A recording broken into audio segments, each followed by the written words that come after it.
And if you are not using your muscles, you are losing your muscles. Starting at age 40, we lose up to 1% of our muscle mass a year, 2 to 4% of our strength, and up to 6% of our power, and it starts to double at age 60, and I say not on my watch. So you got to be doing resistance training. That means lifting heavy things for you. How heavy? Depends how much you can lift. You want to be working to a point somewhere, and by the way, it's pretty broad range, but somewhere between 8 repetitions and 30 repetitions, multiple sets. But by the time you get towards the end, you should feel like you have to stop, that you're really getting to your max, that you're getting to that point of failure. So I'll go into the gym 3 times a week. I will do big compound movements like squats, like push-ups, like pull-ups, like overhead presses, chest presses, deadlifts. And I will get to the point on the last couple sets where I really feel like I cannot do another one. That's what you want to get to.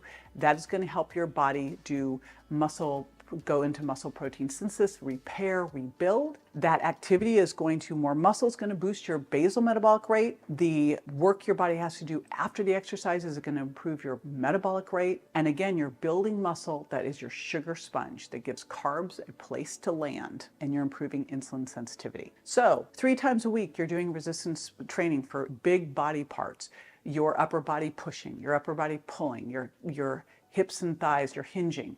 And my core, if I'm doing those types of things, is involved in everything. It's involved in a squat, it's involved in a push-up, right? The next one, and this is such a big, important one, is walking after meals, especially your evening meal when you tend to be less insulin sensitive. This is going to help drive sugar into the muscles rather than have that sugar stored as fat. So it's going to lower the blood sugar response to the meal. So if you can just say, you know what, I'm going to do 20 minutes of walking after my evening meal, huge bonus. The other thing that I want you to do is just move more all throughout the day. So that really works into the final part, which is something called NEAT. We tend to look at this and go, okay, got to get my workout in. Well, workouts are going to account for maybe 5% of your overall calorie burn. Non-exercise activity thermogenesis accounts for anywhere from 5 to 15% of the calories we burn throughout the day. What is this? This means you're standing instead of sitting. I got a walking treadmill, put it over. I have a standing desk, and then I decide to take it a step further because I can stand or sit at my desk. I keep it raised. I have a treadmill underneath so that when I'm doing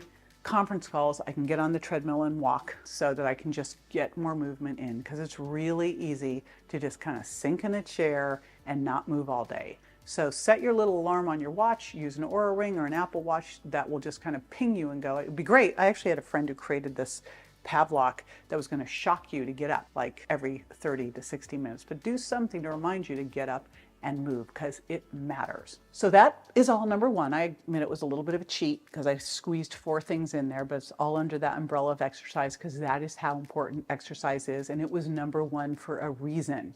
Now the next one, and this is mission critical, and I'll share it with this story. So a couple years ago during the pandemic, I started going to Dr. Joe Dispenza's meditation retreats. Perfect thing to do during the pandemic. All the other stuff was shut down. I'm like, I can finally focus on this. And I made a commitment to do meditation for 6 months, mainly because I was so rotten at it. And I was like, all right, I'm just going to give this a go and see what happens. Do a little experiment. And what I likened it to is taking my nervous system to the gym. And the reality is, you would never go to the gym for a week and go, I'm done.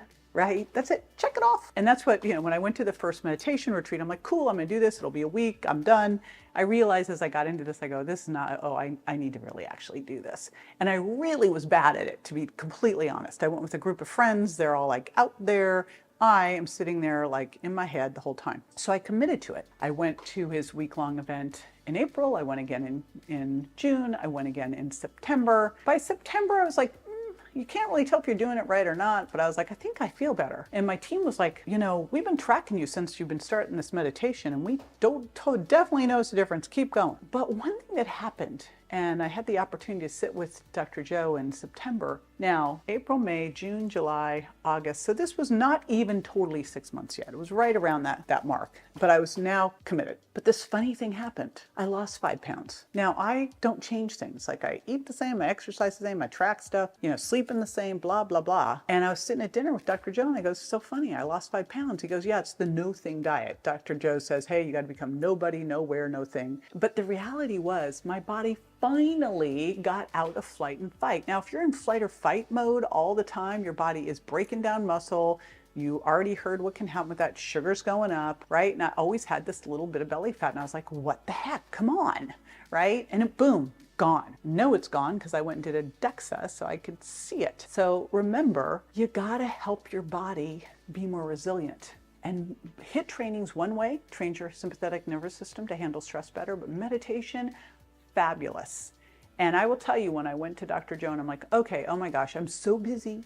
How am I going to fit 20 to 30 to 45 minutes of meditation into my already totally slammed day? And what I've discovered is that I am way more productive when I do this. So I actually gain time back. Now, the other thing, and I'm completely like adamant about this, is sleep. I actually do not know how to help you build muscle and burn fat if you're not sleeping well. Just one poor night of sleep and you are more insulin resistant, your ghrelin is higher, you're hungrier, and I always say it's not for salmon and Brussels sprouts.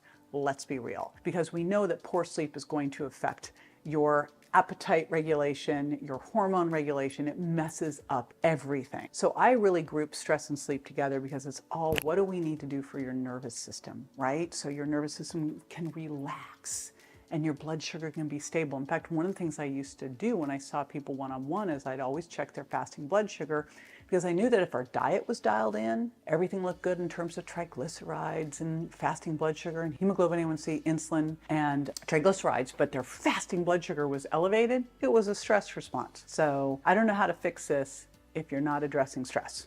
Hope I made that clear enough.